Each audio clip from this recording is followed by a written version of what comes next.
여러분, 우리의 존재는 어떻게 채워질까요? 우리의 필요가 채워진다고 채워질까요? 우리 한번 생각해 보면 좋겠습니다. 내가 누군 줄 알고 내가 누군 줄을 알아서 살아가는 인생이 나의 존재를 알고 나의 존재가 채워지는 겁니다. 오늘 말씀을 통해서 여러분의 삶의 이유, 삶의 존재, 내가 존재하는 이유가 무엇일까? 내가 그럼 어떻게 존재함을 알 수 있을까? 나는 어떻게 해야 존재함으로써 살아갈 수 있을까? 존재한다고 해서 다 생명 있게 살아가는 건 아니잖아요. 그렇죠? 그래서 오늘 말씀을 통해서 그런 우리의 존재를 주신 하나님을 만나시기를 축원합니다. 1930년대에 미국이 끔찍한 재앙을 겪었습니다. 더스트 볼이라고 있어요. 더스트 볼. 먼지 볼이라는 뜻인데 이거예요. 이렇게 미국이 대륙이 크다 보니 이렇게 불어닥치면 그냥 농토가 다 비옥한 정보 다 쓸려가 버립니다. 바람에. 그리고 이게 모래폭풍 같은 거거든요. 그래서 집도 잃고 다 잃어버려요. 농토도 잃어버리고. 그리고 가뭄이 옵니다. 예, 심각하게 가문입니다. 그러다 보니 모든 걸 잃어버리니까 마지막으로는 인간의 존엄성마저 잊어버리고 혼란스럽고 비참해집니다. 예, 정말 비참하죠. 여러분도 한번 이게 닥쳤다고 생각해 보세요. 우리에게는 그렇다면 뭐가 있었지? 우리 같은 전쟁 같은 경우가 그런 경우죠. 일제시대가 이런 것 같은 경우죠. 비유적으로. 그렇죠?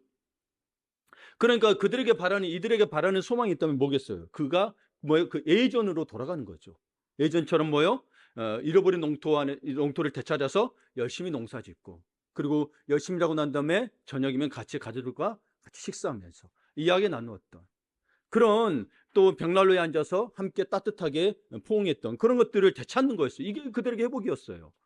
근데 요엘 시대 백성들, 오늘 같은 요엘 시대 백성들도 같은 심정이었어요. 이들에게 뭐가 닥쳤냐면 이 더스트 폴과 같은 게 닥쳤는데 그 뭐냐면 메뚜기 떼였어요. 메뚜기 떼가 어마어마하게 닥쳤어요. 이 거대한 모래폭풍처럼 그들의 모든 소산을 삼켜버렸습니다.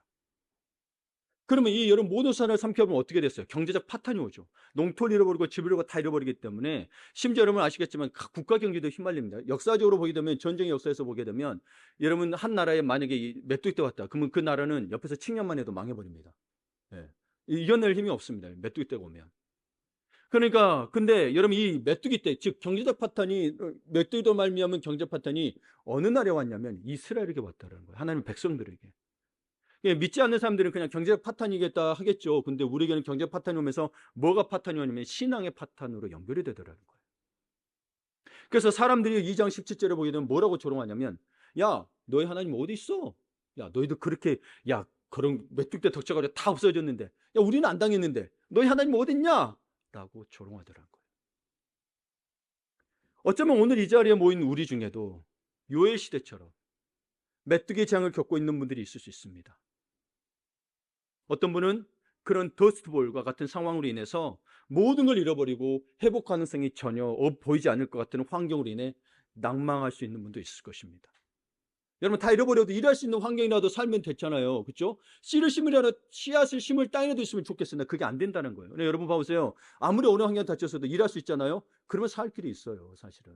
근데 더스트볼에 닥쳐버리면 일할 수 있는 형편도 안 돼. 먹을 것도 없고 심각해집니다. 가족도 있고. 어떤 분에게는 건강의 메뚜기가 와서, 여러분 건강이 또 삶의 활력을 주잖아요. 그렇죠? 삶의 질을 높이는데 이 삶의 활력이라는 나무를 모두 갉아먹어 버린 거예요. 메뚜기 떼 여러분 보통 때는 푸른색이고 풀을 먹어요. 이들이 모이면 무슨 색으로 변하는 줄 아세요? 검은색으로 변합니다. 그래서 그냥 나무 가지고 뭐고 다 먹어버립니다. 앙상하게 남아요. 가축도 먹어버려. 뼈만 남아요. 네. 원래 여러분 그 메뚜기는 초식성인데 모이면 아주 포악해집니다. 네. 어떤 분은 재정의 메뚜기 떼, 게 메뚜기 한 마리가 아니에요. 메뚜기 떼가 와서 재정의 메뚜기가 오게 되면 어떻게 했어요? 안정됨, 노후에 대한 그 포도나무와 같은 그 삶을 망가뜨려 버리는 거죠. 그러니까 이 포도나무 표현하냐면 이스라엘에게는 포도나무는 자기들의 삶의 양식이에요. 그리고 살아가는데요. 포도나무, 감람나무 이런 것들 다. 어떤 분에게는 관계의 메뚜기가 닥쳐서는 신뢰가 무너질 수도 있고, 그러다 보니 많은 어려움을 겪을 수도 있습니다. 자녀 문제, 부부 문제 등등. 여러분 그런 문제들이 닥치면 어떻게 하냐면, 이겨내야지 하겠지만 처음 이겨내다 뭐 어떻게 돼요? 점점 더 자신의 존엄성이 무너집니다. 인간의 존엄성이 무너져요. 예. 뭐요? 존엄성이 뭐냐면 인간은 존귀하고 엄숙한 존재인데 어느새 나는 비참하고 열등감을 느끼면서 수치스러워. 왜 저 사람 한 건데 나는 그럴까? 그러니까 여러분, 이 수치심을 느낀다는 거 아까 말했듯이 너희 하나님이 어디 있느냐? 우리는 신학적 파탄으로 가야 돼. 그들이 물어요. 신학적으로 묻고 있어요. 하나님이 안 계시는 거 아니야? 라고 묻고 있는 겁니다. 그것을 안 믿는 자들이 이야기해요. 자기들끼리 숭숭대면서 믿는 자들이. 여러분, 그래서 우리는 그런 수치와 갈등 속에서 우리가 믿는 자니까 그래도 하나님 죄를 회복시켜 주시라고 외치고 있을 수도 있습니다. 맞아, 우리에게는 회복이 필요합니다. 삶의 터전이 필요합니다. 육신이 있기 때문에 회복이 필요합니다. 그래서 오늘 말씀은 여러분의 삶의 터전이 무너진 것들의 무너진 삶 속에 참으로 위로가 되고 힘이 되는 말씀이 되기를 바라고, 단순히 회복만이 아니라, 하나님의 회복만이 아니라 우리 26절 27절에 보게 되면 영원히 하나님 앞에서 영원히 수치를 당하지 않을 것이라고 했습니다. 여러분, 그러면 우리가 우리의 문제들이 재정이든 건강이 회복됐다고 해서 다시 여러분 하늘나라로 가져갈 수 있나요? 아니요. 건강 회복돼서 다시 안 나빠지나요?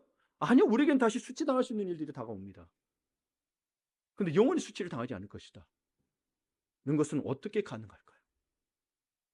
오늘의 본문은 여러분이 수없이 들었던 겁니다. 때로는 이른바의 늦음이라는 하나님께서 주실 거라는 것으로 나눠서, 그 다음에는 뭐요? 성령에서 내가 생을 부여하는 것도 나눠서 하게 됩니다. 근데 이거를 연결시켜 봐야 돼요. 요엘서는 그걸 연결시켜서 보고 있어요. 왜냐하면 여러분 28절에 그 후에라고 돼 있거든요.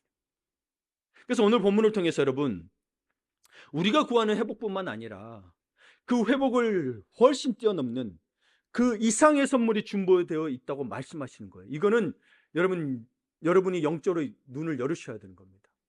네. 그렇지 않으면 여러분, 우리는 이거를 이해하지 못합니다. 그리고 믿지 못합니다. 믿지 못하면 믿음대로 된다 그러죠. 믿지 못하면 자기 믿지 못하니 못 누리더란 거예요.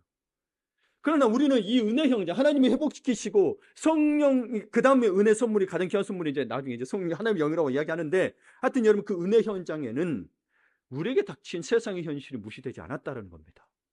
선지자서는 특히 뭐예요? 우리의 현실의 어려움을 계속 이야기하고 있습니다. 근데 그것들이 무엇 때문에 왔냐? 하나님의 말씀에 대한 분순종에서 왔다라는 겁니다. 예. 왜 내가 말한 대로 안 들었니? 하나님께서 수백 년 동안 참으시다 책지칠 한번 하셨어요. 그러면 여러분, 우리는 먼저 무엇을 겪게 되느냐?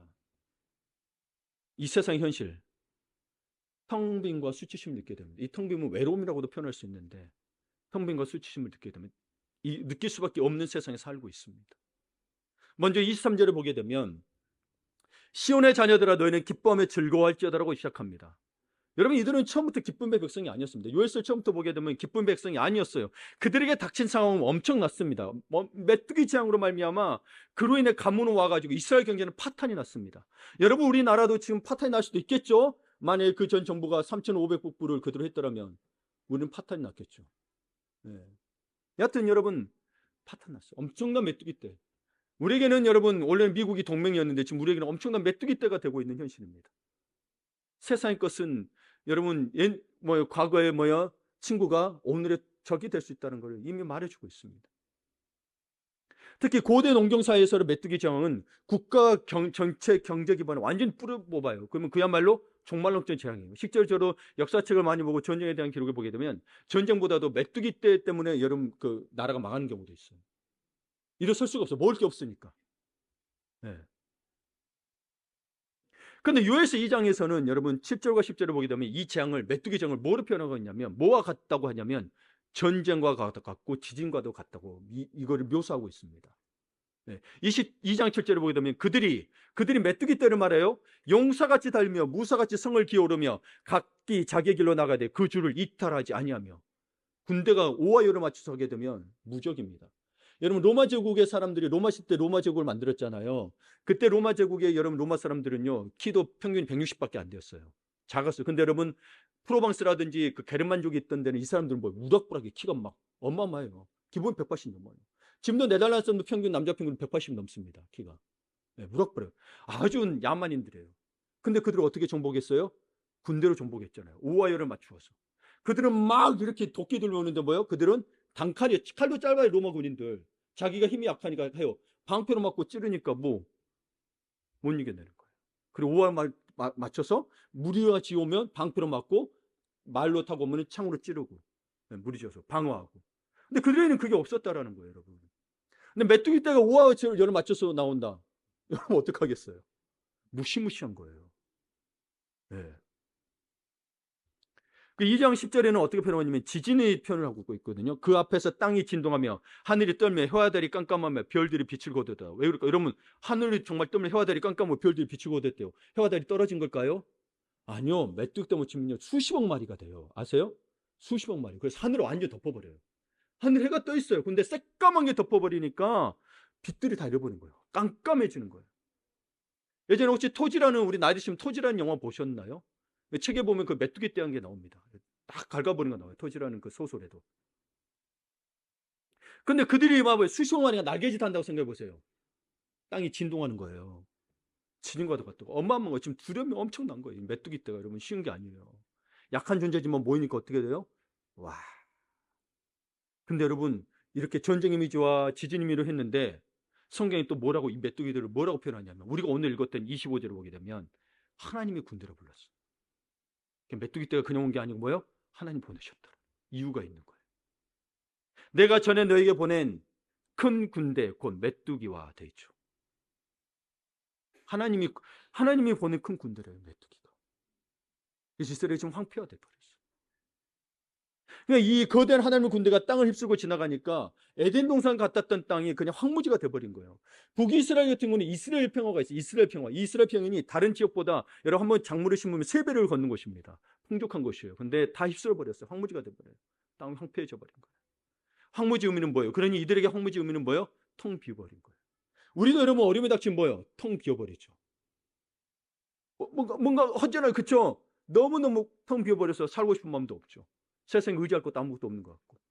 이 가을에 뭐가 비어요? 옆구리가 비죠. 예. 가정 있는 분들은 옆구리가 허전하시면 안 돼요.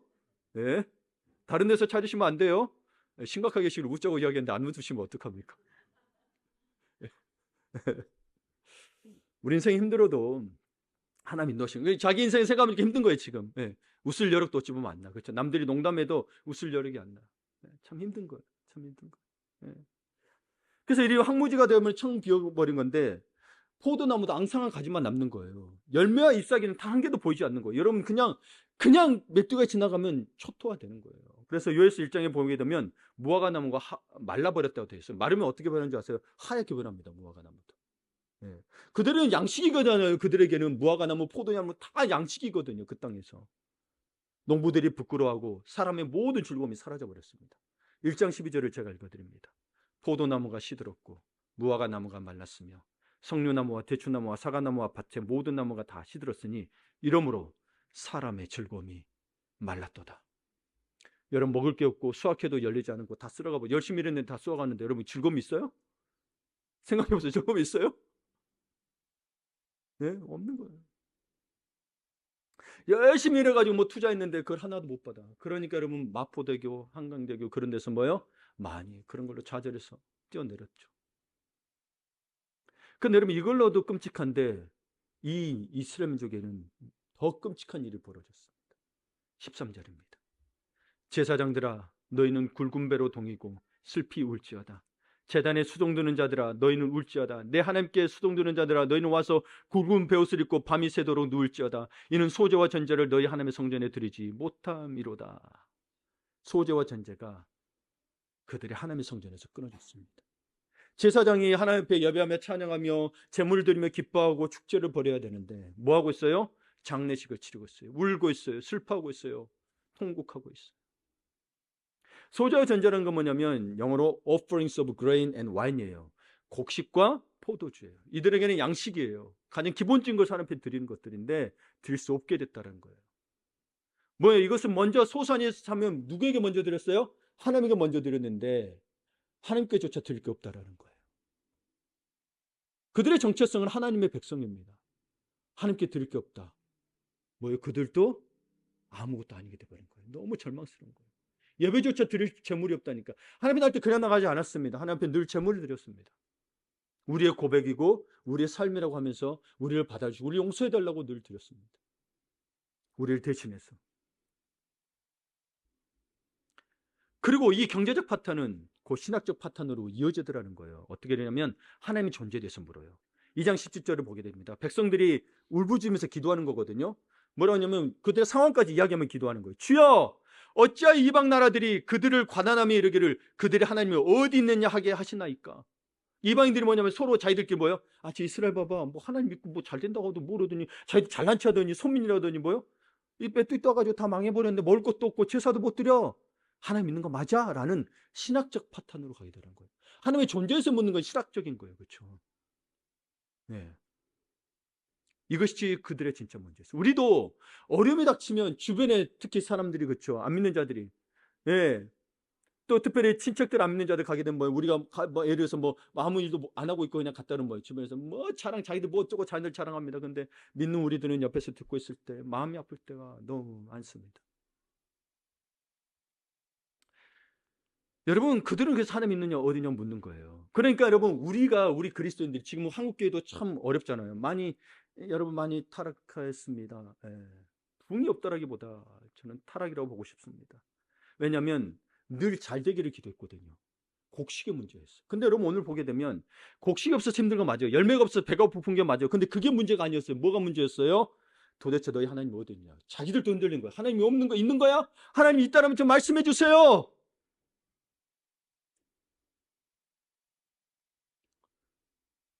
물을 거 아니야. 도대체 어디 있느냐? 야, 너희 하나님 너희 지킬 능력도 없냐? 우리는 안 왔어. 메뚜기 때. 라는 조롱이 계속 들립니다. 그럼 우리는 뭘 느끼겠어요? 그리스도인들은 수치심을 느끼죠. 내가 하나님 믿는데 내가 왜 이러지? 그러면 우리들의 영혼을 갉아먹습니다. 봐보세요. 여러분도 다 겪었을 거예요. 존재를 갉아먹어. 그러면 우리 존재 자체가 부정당하기 시작합니다. 나는 하나님의 자녀인데, 하나님의 백성인데, 내 정체성인 건데 뭐요? 하나님이 안 계시대. 그럼 나는 어떻게 돼요? 나는 아무것도 아니게 돼요. 나는 쓰레기처럼 여겨지는 거고, 예. 나는 하나님이 사랑하지 않은 것처럼 여기기 시작해 돼요.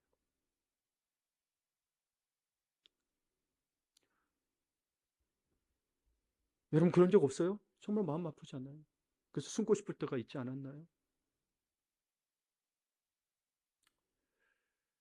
여러분 그러면 이게 지속이 되면 어떻게 되냐면 결국 우리도 봐요. 교회도 하다 보면 계속 하다 보면 똑같이 하나님의 은혜가 아니라 내 의대로 하려고 그래요. 세상에도 마찬가지예요. 결국 뭐가 옵니다. 일은 잘 안 되고 뭐가 안 되고 뭐가 옵니까? 번아웃이 옵니다. 지쳐갑니다.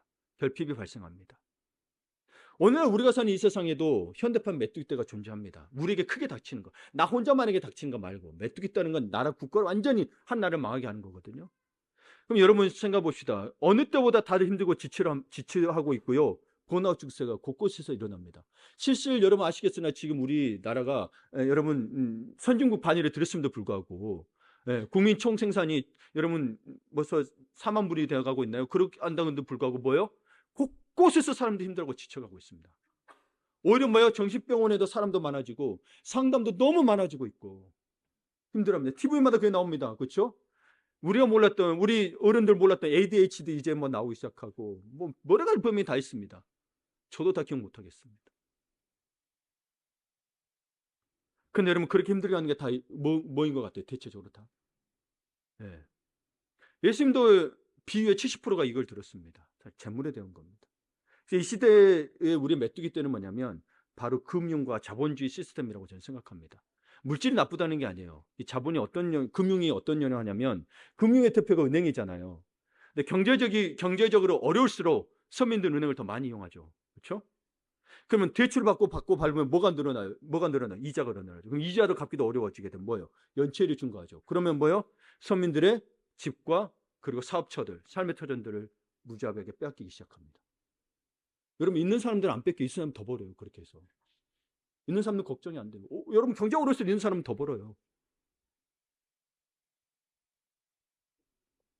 이번에 또 이게 챗GPT가 참 좋은 점이 많아요. 그래서 물어봤어요. 우리나라에 대해서 물어봤더니 2025년 5월 기준으로 한국은행에서 정부가 빌린 금액이 70조 7천억으로 역대 최대치랍니다. 그 전까지도 뭐요? 쓴 것들 다 못 갚아놓으니까 이번에 또 빚을 내요. 우린 세금을 그렇게 많이 내는데 그렇죠? 갈수록 세금 늘어나는데 빚은 역대 최대치로 늘어나고 있어요. 나라 빚이. 심각한 거예요. 예. 겉으로만 보면 안 돼요, 여러분. 그걸 회복하려고 나라와 정부도 애쓰고 있는데. 그러니까 여러분 기도를 통해서 이번에는 뭐 누구 어떤 때는 좋고 나쁘고가 아니라 이 상황도 우리는 몰랐잖아요. 예. 몰랐잖아요. 저기 이당과 관련 있는 것도 몰랐고 다 몰랐잖아요. 그렇죠? 경계가 망가지고 있는 거 몰랐잖아요. 경제적 파탄은 묻는다니까요. 신학적 파탄은. 우리 기독교인들은 신앙적 파탄으로 가요. 그러니까 자꾸 이런 뭐예요. 기복신앙을 가지려고 한단 말이에요. 성공이 뭐 하나님 믿는 것처럼 하는데 여러분 그게 전부가 아니란 걸 우리 이 시간 이야기를 통해 알아야 합니다. 네. 여러분 이 메뚜기는 우리의 기쁨을 갉아먹고 영적 열정을 말라죽게 합니다. 어떤 얘기는 비교와 결핍을 한 메뚜기가 있습니다.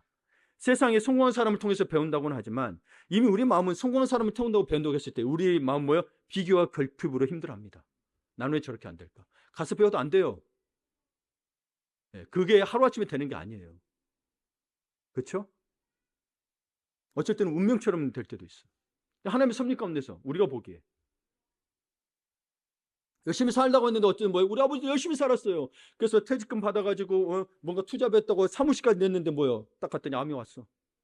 2년 후에 돌아가셨어요.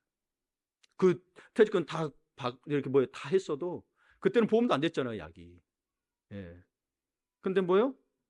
그럼 훅 날아가 버리는 거예요. 예. 아버지는 그래도 깨어 있었어요. 어떻게 막 주식도 알고 뭐도 알고 투자하려고 했던 것 같아요. 저는 몰랐었는데 그 당시에는.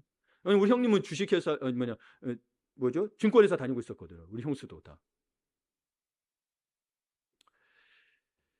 여러분 모릅니다. 예. 그래서 배우려고 하지만 여러분 그건 우리 몸도 망가지면 또 어쩔 수가 없는 거예요. 그렇죠? 예. 어떤 얘기는 질병이나 경제적인 실패에는 메뚜기가 있다라는 거예요. 그렇다면 우리들은 이것들이 실패를 통해서 뭘 하냐면 우리의 횟수를 우리의 세월을 갉아먹습니다. 예.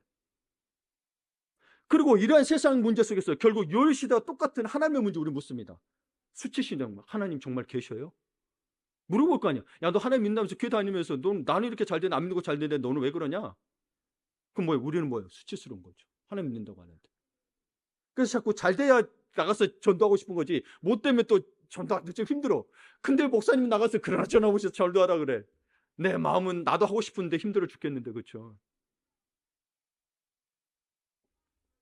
근데 여러분 이 수치심이 결국 어디로 가냐면 네 하나님이 어디 있냐 그랬을 때 나도 그걸 모르니까 뭐예요? 결국은 나는 실패자. 아니 다른 또 믿는 자는 또 잘 된 사람이 있어. 그럼 나는 가치가 없어. 나는 정말 하나님은 정말 나를 사랑하시는 걸까? 내 기도를 듣고 계신 걸까? 내 마음은 우리의 마음은 텅 비어가고 수치스럽습니다. 점점 더 숨기 시작합니다. 다른 걸로 숨습니다. 물론 풀어야겠죠. 소리 지르며 찬양하며 풀어야겠죠. 근데 그걸로 숨습니다. 결국 말씀이 들어가지 않으면 이 말씀이 신뢰하지 않으면 회복 못 하거든요. 회복에 대한 것도 말씀으로 이야기하세요. 네. 근데 못 믿어. 왜? 지금 당장 안 되고 내가 힘들었으니까. 근데 여러분 그게 중요해요. 그게 중요해요. 거기서도 간절히 기도하며 해야 돼요. 하나님 제발 저를 회복시켜 주십시오. 근데 회복시켜 달라보다 자기가 막 찾아서 해. 회복이 돼도 힘들어. 자기가 찾아서 회복이 돼도 힘들어.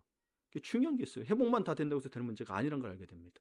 내 상황이 이전보다 더 좋아졌다고 해서만 되는 문제는 아니란 걸 알게 됩니다. 그렇기 때문에 하나님 우리에게 부어주시는 은혜가 있습니다.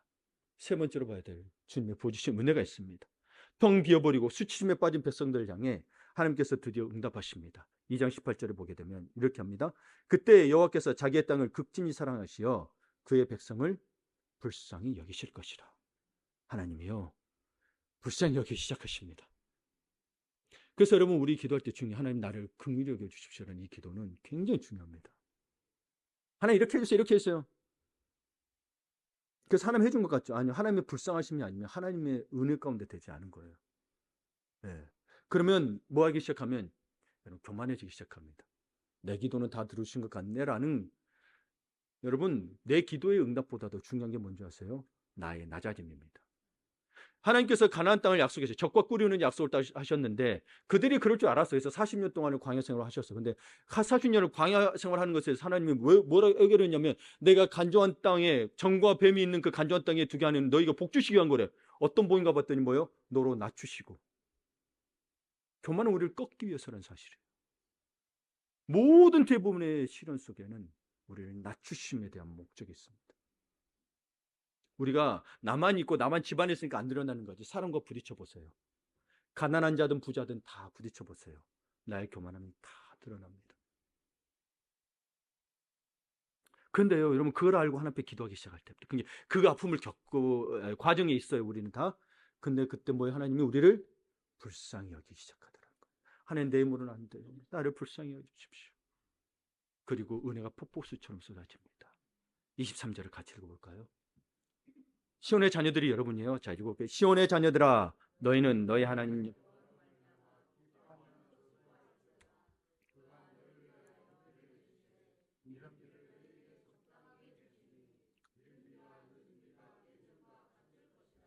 아멘. 여러분, 수많은 메뚜기의 날개짓에 빛을 잃어버리고 진동, 그 지진과 같은 진재공 같은 걸 느낄 정도로 그 진동이 가득한 땅에 이른 비와 늦은 바라는 생명의 소리가 다시 들리기 시작합니다. 여러분 참 대단해요. 그 땅은 그래도요, 비가 내리면 싹이 돋아요. 우리나라 같은 경우는 그래도 몇 년이 지나야 되잖아요. 6.25 전쟁 이후에 그 나무 심어서 완전 땅이 다 황폐해졌었거든요, 산도. 네, 근데 수십 년이 지나면서 그 땅들이 이제 나무가 자라고 한 거예요. 네. 근데 뭐냐면 23절의 기본이 가장 중요한 거죠. 시온의 자녀들아, 너희는 너희 하나님 여호와로 말미암아 기뻐하며 즐거워할지어다. 근데 우리는 즐거워하려면 뭐예요? 이른 비와 늦은 비가 있어야 돼. 근데 하나님이 이야기해요. 여호와로 말미암아 즐거워하라. 근데 하나님이 이른 비와 늦은 비를 안 주시겠다는 게 아니에요. 근데 여호와로 말미암아 즐거워하라. 여러분에게 스스로 지금 물어보세요. 나는 지금 뭔가 때문에 여러분 살아가고 있어요. 목적이 있어요. 뭔가에 합격하고 싶고, 뭔가 투자해서 더 벌고 싶고, 뭔가 하면서 뭔가 더 얻고 싶은 게 있어요. 근데 그것도 기쁘고 좋은데 하나님 늦은 배 이미 주시네. 우리에게 주세요. 땅에 사는 소산들을 주세요. 땅에 있는 소. 근데 뭐요? 정말 나 그거 내려놓고 나 정말 여호와 예수 그리스도의 십자가 은혜로만도 기뻐하고 즐거울 수 있는 한번 봐보시라는 거예요. 우리는 그것 때문에 믿는 거예요. 그렇지 않으면 다른 종교들도 다 너희 복 줄 거야, 잘 될 거야 다 이야기합니다. 너 합격할 거야. 너 가면 잘 될 거야. 다 이야기합니다. 복채 더 주면 더 좋은 말 해줍니다. 네. 그렇잖아요. 근데 여러분 진짜 여러 말면만 기뻐하고 즐거워했는지.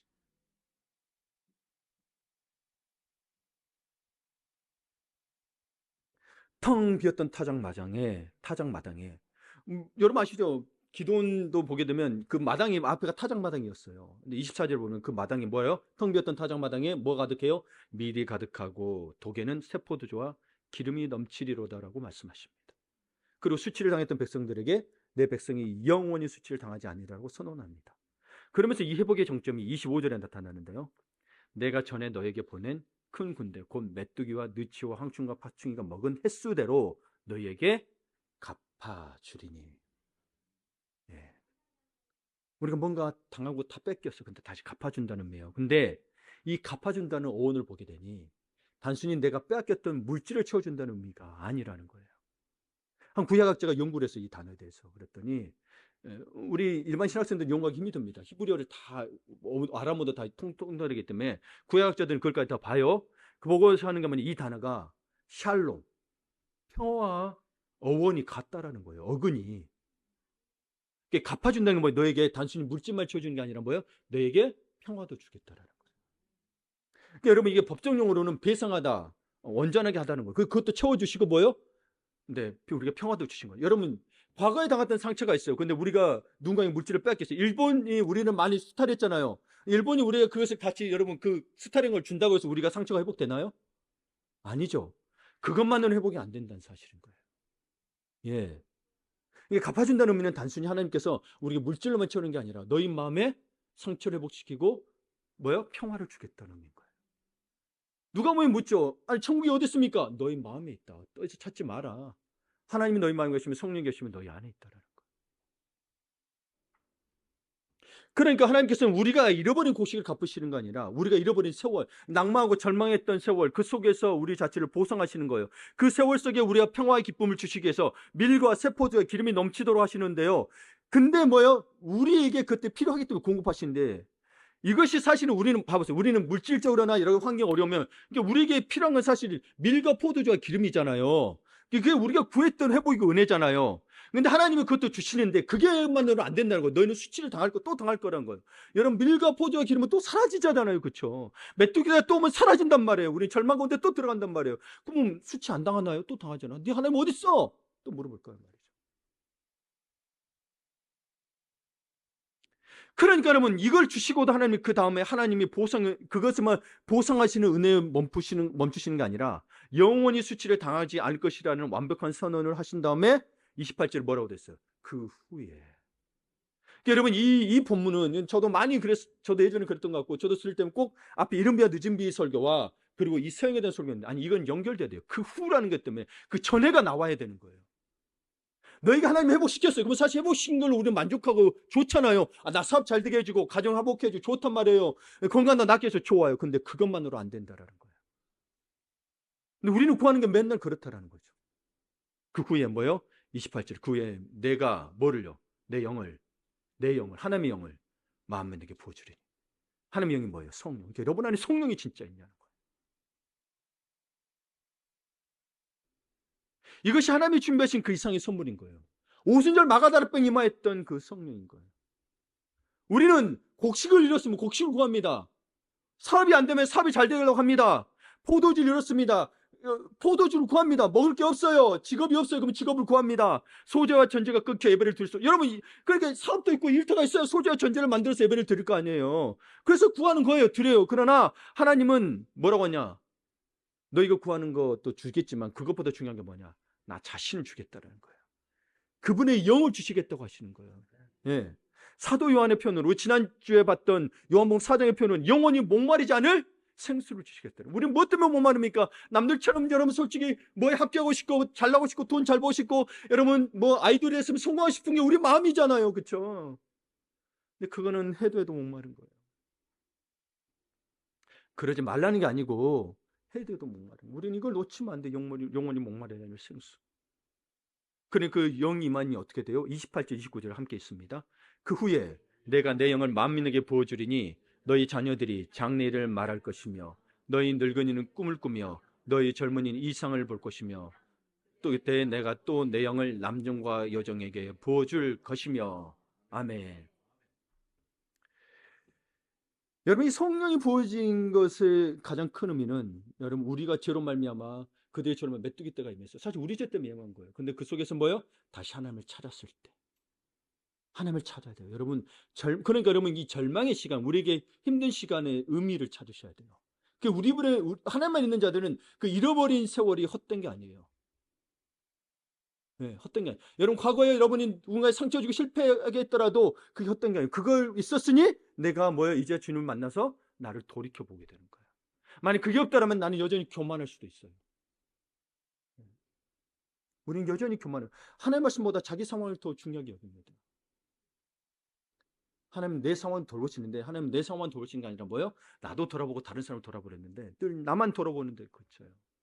난 내 것만으로 벅차요. 예, 벅찬 줄 압니다. 근데 그것도 소중하지만 다른 사람을 돌보는 것도 소중한 거. 그래서 고린도전서 10장에 보게 되면 너희로 뭐요? 하나님이 뭐든지 마시니 무엇을 해 하나님을 영광을 위하라. 그리고 이야기하죠. 나의 유익을 구하지 말고 다른 사람의 유익을 구하라. 그게 뭐요? 그 사람을 구원에 이르도록 하기 위해서라고. 그게 하나님의 영광을 이루게 하는 거래요. 영광이 내가 성공하고의 문제가 아니고요. 뭐요? 다른 영혼을 구원으로 이끄는 게 하는 게 영광을 돌리는 거예요. 성공하지 말라는 의미가 아니에요. 그것만 목적으로 보고 하는 사람에게 이야기하고 있는 거예요. 근데 우리가 그러고 있다라는 거예요. 그걸로 만족하고 하나님 내가 복 주셔서 은혜 주셨어. 아닙니다. 물론 회복시킨 건 맞아요. 물론 복인 건 맞아요. 근데 최종적인 복은 아니라는 거예요. 우리는 메마른 땅을 적실 이른비를 구했습니다. 그래서 이른비를 주셨어요. 메마른 땅은 지금 우리가 먹고 사는 땅을 말해요. 예. 근데 하지만 하나님은 우리의 영혼을 가득 적실 성령의 퍼포스로 준비하셨다라는 거예요. 그러니까 여러분 우리 찬이 육체의 정욕을 뭐를 이기려면 예수 피밖에 없다고 하는데 우리 못 이겨내잖아요. 왜 못 이겨낼까요? 성령을 언제 적시지 못했기 때문인 거예요. 근데 우리는 늘 이야기 인간이니까 못한다는 거. 아니 인간은 못해요. 그게 성령 주셨다니까. 인간이 못하니까 성령 주셨다는 거예요. 네. 그리고 이 선물은 모든 만민에게 모든 육체에 주어진다는 거예요. 그러면 모든 사람에게 열려 있어요. 다만 지금 이게 모든 사람 공산당이 됐든 이슬람이 됐든 다 열려 있어요. 근데 하나님 앞에 나오는 자에게 주어진다는 거예요. 조건이 나와서 너는 못 받아 이 사람 받을 수 있어 조건 아닌 게 아니라 모든 사람이 이게 뭐예요? 똑같이 주어졌는데 뭐예요? 주님께 나오는 자에게 주어진다. 교회 안에서도 마찬가지예요. 내가 여전히 성령을 거부하면 나중에 성령이 기뻐하지 않아요. 그럼 거스르는 죄가 돼요. 내가 예수를 믿고 있는 것 같아도 자신이 성령을 거스르고 있다는 생각을 놓치지 말아야 됩니다. 그건 용서받을 수 없는 죄라고 말씀하셨어요. 근데 물론 회개하면 또 하나님이 용서해 주더라고요. 참 은혜가 커요. 그렇죠? 그래서 여러분 28절 29절을 보니까 그 선물이 하나님의 영이 우리에 임할 때 어떻게 돼요? 나의 장벽이 무너지더라는 거예요. 뭐라고요? 너희 늙은이는 꿈을 꾸며 너희 젊은 이상을 보고 싶어. 똑같이 비전이거든요. 비전이에요. 드림이니 비전 아니고 비전이에요. 근데 우리는 자꾸 늙은이와 젊은이 나누잖아요. 하나님의 말씀을 들을 때 늙은 말씀 있고 젊은 말씀 있더라. 아니요. 성령이 들어가면 다 들려요. 여러분 성경 자체가 어려운 거예요. 봐보세요. 성령 받지 않고 이 단어들 다 이해할 수 있어요, 여러분? 아니 몰라요. 저도 몰라요. 기도 안 하고 안 오면 내 마음대로 해석해요. 알레고리적으로 해석해요. 얼마나 수많은 오류를 퍼먹었는지 모릅니다. 우리들은. 네. 나의 정복이 무너져서 늙은이와 젊은이가 함께 꿈을 꾸는데 근데 세상적 사고방식은 뭐예요? 네. 우린 나이 먹었으니 젊은 사람이 알아서 해라는 거예요. 그거는 여러분 성령이 임한 자의 말은 아니에요. 같이 꿈을 꾸는 거예요. 그런 비전을 위해서. 물론 체력이나 한계 있기 때문에 이렇게 역할에 따라서 이렇게 분리해서 살 수는 있는 거예요. 그러나 나눠버리면 안 되는 거예요. 이 성령이 임할 때 그러죠. 이걸 사도행전 2장에서도 베드로도 이야기하고 있는 거예요. 똑같이. 성령 임하고 나서. 예. 우리는 말씀을 자꾸 우리의 편한 대로 보는 성향들을 버리셔야 돼요. 여기 말씀에서 하나님께서 의도하신 뭐가 뭔가를 자꾸 발견하셔야 되는 거예요. 우리는 말씀 볼 때 그러니까 뭐요? 나를 위해서 보는 거예요. 자꾸 나를 위해서 그러면 해석이 좁아져요. 그럼 이건 나한테 맞고 나한테 안 맞고가 돼버려요. 그래서 이미 답을 정해서 와요. 네. 상담하거나 그러면 답을 정해서 와요. 그럼 목회자가 볼 때는 나가 볼 때 말씀 이런 말도 있고 저런 말도 있고 이런 건데 말을 못하겠어요. 이미 정해놓고 와요. 그리고 성경은 막 들이대. 그럼 내가 다른 것도 이해하고 싶은데 다툼이 될까 봐 안 하는 거예요. 예. 근데 자기는 그걸 전적으로 믿어. 아니에요, 여러분. 아직도 훈련 중이에요. 이미 나왔어요. 목사에게 성령을 들이대면서 자기가 다른 것처럼 이야기하는 것부터가 뭐예요? 이미 나온 거예요. 겸손하게 나와야지. 말씀에서 들을 수 있도록 해야 되는 거잖아요. 자기 생각이 하는 게 나쁘다는 게 아니에요. 그러면 목사한테까지 말씀까지 들이대면서 하는 이유는 뭐예요? 목사님 말씀 안 듣겠다는 거잖아요. 그렇잖아요. 다른 이야기도 뭐예요? 자는 이미 정했다는 거예요. 이걸 수많은 게 겪습니다, 여러분. 이 자리에 있습니다. 그래도 응원하죠. 그렇죠. 저도 하나님의 사람으로서 응원합니다. 정말 그분들이 원하는 대로 되기를 원합니다. 근데 안 되는 게 태반이에요. 네. 성령이 충만하면 나이에 상관없이 하나님 나라를 꿈꾸고 나가는. 그러니까 성령을 보게 되면 여러분 보세요. 하나님 부르신 건 아브라함도 그렇고, 그렇죠. 이삭, 야곱도 다 나이 들었어요. 모세도 그렇고. 근데 요셉은 또 젊어요. 심지어 어린아이도 부릅니다. 네. 사무엘이 몇 살이에요? 사무엘 7살 때 찾아옵니다. 하나님은. 에레미야도 자기가 어렸어요. 초등학생 나이였어요.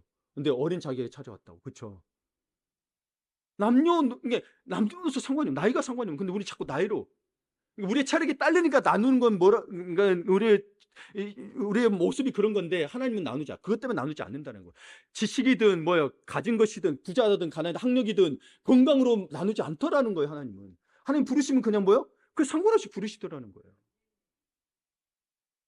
근데 우리가 나누고 있어요. 우리가 자꾸. 하나님의 주인이 아니라는 거예요. 우리에게 진정한 성령 충만이 있어야 합니다. 예. 그 다음 보게 되면 뭐가 있냐면 성별의 장벽이 무너집니다. 너희 자녀들이 장래 이름 말할 거죠. 자녀들이 여러분 아들만 있나요? 딸들도 있죠. 성별의 장벽이 무너져요. 남자 여자. 예. 남자 여자 나누는 게 아니고 모두 다 뭐요? 장래를 말할 것이다. 그 다음에 또 뭐예요?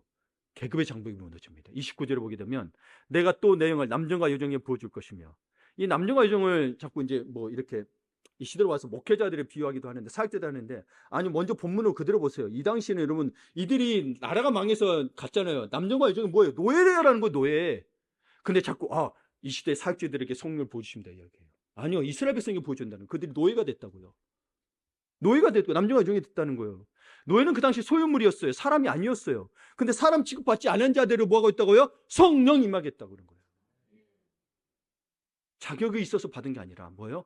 하나님의 백성에게는 부어주시겠다. 모든 만민에게 나오는 자에게는. 이스라엘 민족 중에 안 나오는 자들은 못 받아. 네, 택한 백성이라 하더라도. 그러니까 이 여종, 남종, 소유물, 노예들에게 뭐예요? 성령의 영 뭐예요? 하나님의 영이죠.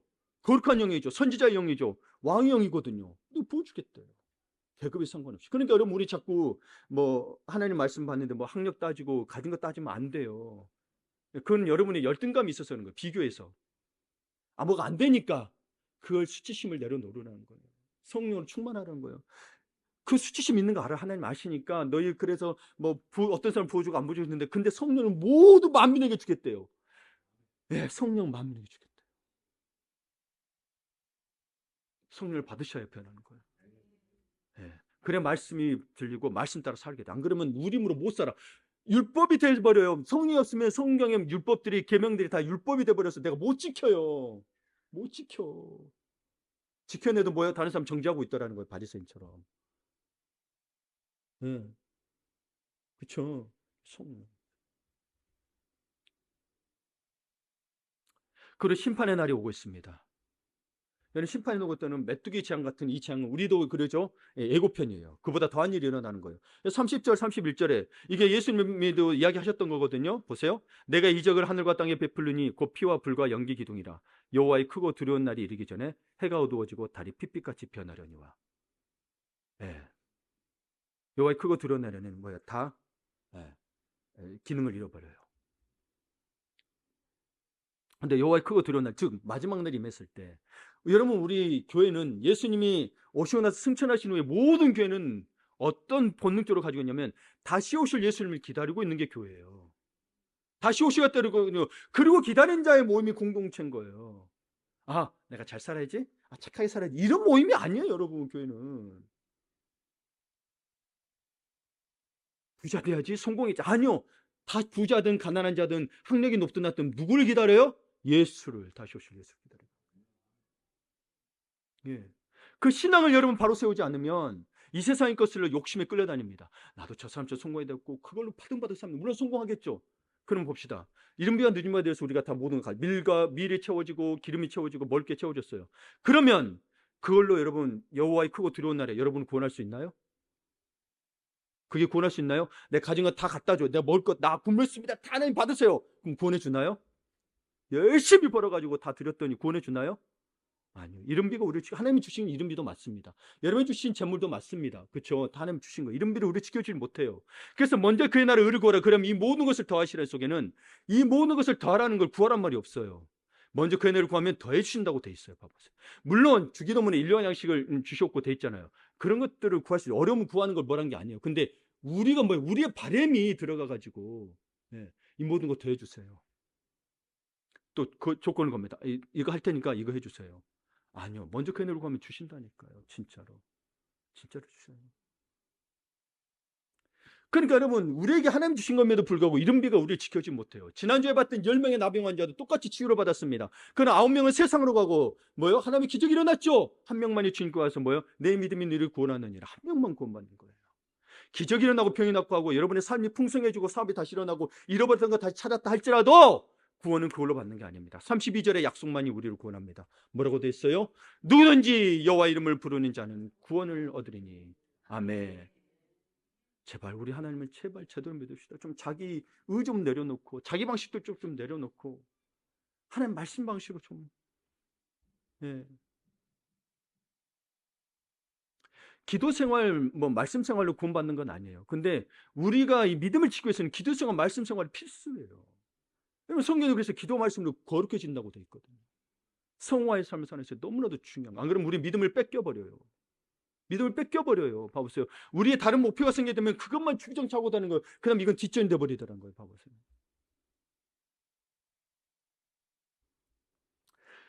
회복에만 그치는 게 아니라 우리의 환경들 뭐 물질이든 재정이든 건강이 이 회복에만 그치는 게 아니라 그 이상의 선물인 성령이 필요한 이유는 바로 성령만이 우리로 하여금 그리스도를 주라 인정하고 여호와로 부르게 하기 때문입니다. 네. 그 마지막 날에 궁극의 구원, 진짜 구원을 얻게 하는 유일한 능력이 뭐예요? 믿음인 거예요. 성령으로 말미암은 믿음. 우리가 여러분 우리 스스로 믿음도 갖지 못합니다. 우리는 원래 타락해 있기 때문에 성령을 거룩한 영으로 우리 안에 거주하셔야. 그런 말미암아 진짜 예수를 진짜 고백하는 거예요. 입으로만 그냥 말로만 아 그러네 이성적으로 믿는 건 아니라 진짜. 그러니까 여러분 진짜 성령으로 말미암아 된 자들은 성령을 분별. 지난주에 성령을 바로 분별하라 그랬잖아요. 그렇죠? 예.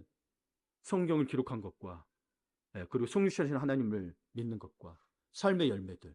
하나님의 영광에서 살아간다 그랬죠. 그렇죠? 그렇게 사는 사람이 성령에 정말 있는 자들은 우리는 모릅니다. 그분이 주권이기 때문에 이 믿는지 안 믿는지 그냥 뜨거운 마음으로 구분할 수 없다는 거. 기도원에 수많은 사람들이 뜨거운게 기도했습니다. 아, 이 신들고 막 방언하고 통역도 했어요. 근데요. 그런 사람들 제가 밖에서 봤더니요, 예, 화 엄청 내고요. 주일날 교회도 안 오기 시작하고요. 많이 봤어요. 그걸로 믿으면 안 돼요. 물론 그건 필요할 수도 있어요. 우리에게 하나님 앞에 나가도록 도구로서의 통로로서 필요할 수 있지만 그게 우리를 구원시켜 주지는 않아요. 결국 하나님 말씀 믿지 않으면, 여호와를 믿지 않으면.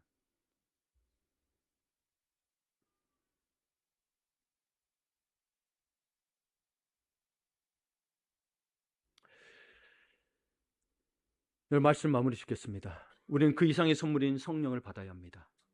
하나님 우리에게 말씀하십니다. 사랑하는 아들아, 사랑하는 딸아, 나는 너에게 좋은 것을 주는 것만으로 만족하지 않는단다. 나는 너에게 가장 좋은 것, 바로 나 자신을 주기를 원한다. 그분은 그래서 뭐요? 성자 하나님, 성령 하나님으로 자신을 우리에게 주셨습니다. 하나님은 우리의 곳간을 채우시는 분이 아니라 우리의 존재를 채우시는 분입니다.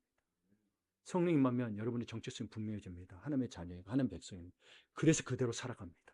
이 정체성, 이거에 대한 확신이 없으면 여러분, 우리 성령이 사실은 계신조차 저는 잘 모르겠습니다. 왜냐하면 성령이 능력 있는 분이거든요. 안 그러면 자기 의지대로 하다가 지쳐버립니다. 번아웃이 와요. 지쳐버려요. 신앙생활에 지치고 힘들다 그러잖아요. 예수 믿는 힘들잖아요. 이게 성령이 아직 충만하지 못하기 때문입니다. 바울은 그렇게 핍박당하고 고난하면서 어때요? 자기 기쁨이래. 말도 안 돼. 야고보서 보니까 뭐야? 고난을 당하든 기뻐하래. 여러분 지금 고난당한 사는 분 기쁘세요? 말도 안 돼. 진짜 말도 안 돼. 근데 가능하대. 뭐예요? 성령이 진짜. 우리가 진짜 성령을 잘못 알고 있는 게 너무 많을 수 있다는 거예요. 성령이 아니라 우리의 욕심으로 와가지고 온 걸 가지고 우리 감정의 어떤 감동을 가지고 성령이라고 착각할 수도 있다라는 거예요. 진짜 성령을 받으면 꾸준합니다. 변하지 않습니다. 신실합니다. 성실합니다. 자신의 삶이 변합니다. 그래서 여러분 그것은 우리의 회복, 그 이상의 선물인 거예요. 우리를 존재를 채우시고 우리가 영생받은 자로서 살아갈 수 있도록 하신다라는 거예요. 여러분 그 선물은 반드시 필요합니다. 왜냐고요? 우리의 곳간이 아무리 차도 그 크고 두려운 날 우리를 구원하지 못하기 때문입니다. 오직 우리 안에 부어진 성령을 통해 예수 그리스도의 이름을 부르는 자만이 영원한 구원을 얻게 될 것입니다. 여러분 징조가 이미 그쵸, 말세의 징조는 다 드러나고, 근데 여러분 두려워하지 않다. 말세 온가돼서 무감각해져 있더라고 크리스찬들이. 이 땅에서 나 재밌고 즐겁게 살려고 하는 사람들이 꽤 많다라는 거예요. 그게 나쁘다는 게 아닌데 그게 만족이 돼버리고 그게 기쁨이 돼버렸다고요. 예수로 말미암은 기쁨이 아니라. 사랑하는 성도 여러분, 당신이 잃어버린 횟수를 위해 기도하십시오. 당신이 잃어버린 과거를 위해 기도하세요. 하나님이 회복해 주실 것입니다. 그러나 거기에 머무르지 말고 회복, 그 이상의 선물을 구하세요. 좋은 남편, 좋은 아내. 여러분 결국은 여러분 내가 주님 안에 가면 나쁜 거라도 여러분 좋게 바꿔주시더라고요. 그렇죠? 요셉의 형제들이 나쁘게 행했지만 어떻게 봐요? 하나님이 그 악한 것을 선하게 바꿔주셔서, 요셉을 통해 선하게 바꿔주셔서 뭐요? 그들을 구원에 이르게 했다라는 거예요. 여러분 이건 놀라운 일인 거예요. 우리에게도 그런 능력이 있어요. 여러분 우리도 살려갑시다. 힘내세요. 힘내세요. 그러니까 여러분 지금의 일에만 매달릴 게 아니라 정말 더 기도할 때고 더 하나님의 말씀 안에서 우리의 마음을 바꾸고 삶을 바꾸어 가셔야 돼요. 사업이나 뭐가 이런 것들이 바로 바뀌진 않아요. 내가 먼저 바뀌어가야 돼요. 여러분 아우슈비츠 수용소에 있었던 한 정신과 의사가 있었습니다. 빅터 프랭클이라는 분인데 이분은 모든 걸 잃어버렸어요. 건강, 뭐 가족 다 이름마저 번호로 대체됐어요. 근데 그는 그 장소에서 몇 해를 보내면서 한 가지 진리를 발견합니다. 모든 것을 빼앗길 수는 있어도 그 상황을 어떤 태도도 받아들일지 결정하는 마지막 자유만큼 빼앗겼을 수 없다. 무슨 말이냐면 절망스럽잖아요. 근데 독일군이 원한 건 그들의 절망이었어요. 그렇죠? 근데 뭐요? 나는 절망하지 않겠다라는 거야. 나는 다 뺏겼어도 나는 여전히 기쁨 있고 감사하다라는 거예요. 하나님 믿는 백성으로서 뭐요? 나는 이걸로 고통스러워하지 않는다는 거예요. 그것을 뺏기지 않겠다라고 한 거예요. 여러분도 어떻습니까? 상황이 문제입니까? 결국 여러분의 마음이 문제입니까? 예. 크고 여러분 그러니 기도하세요. 하나님, 나의 깨진 상황의 회복을 넘어 오늘 나에게 성령의 부으심이라는 최고의 선물을 주시옵소서. 그리하여 모든 장벽을 넘어 오직 예수 그리스도의 이름을 부르며 이 크고 두려운 날을 이기는 남은 자로, 32절에 보면 남은 자라고 있죠. 남은 자로 서게 하여 주시옵소서. 기도하십시오. 남은 자가 되셔야 돼요. 우리의 존재를 하나님의 영으로 채우는 하나님의 은혜가 여기 모인 우리 모두에게 가득히 임하기를 간절히 바랍니다. 아멘.